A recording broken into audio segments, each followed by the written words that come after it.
Today I'll show you everything you need to know about Amazon's AI Data Validator. First, log into your AVS Management Console and navigate to the Amazon SageMaker service, which includes Augmented AI. You'll need an S3 bucket setup for storing your input and output data. Ensure your data is correctly formatted according to the scheme required by A2I. Prepare your datasets in the structured formats, for example CSV or JSON, and place them in S3. Data should be categorized for efficient validation, for example by type, source, or expected output. Use the A2I interface to create human-in-the-loop workflow for data validation.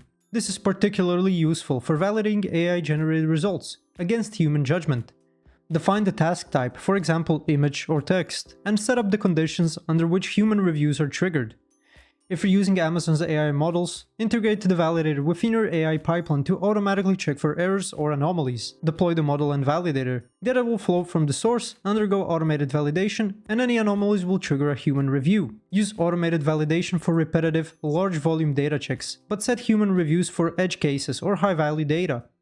Customize validation rules based on specific business needs. For example, certain fields in the dataset may need stricter validation. Use human-in-the-loop workflows to correct the AI mistakes and train models to improve over time. Incorrectly formatted data may cause the validator to fail.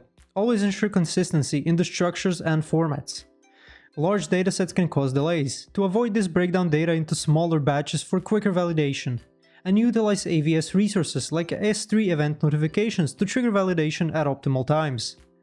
Overly strict validation rules may flag valid data as errors. Ensure rules are properly calibrated to minimize unnecessary human reviews. Thanks for watching. If this video was helpful, please like and subscribe to our channel for more tips and tutorials.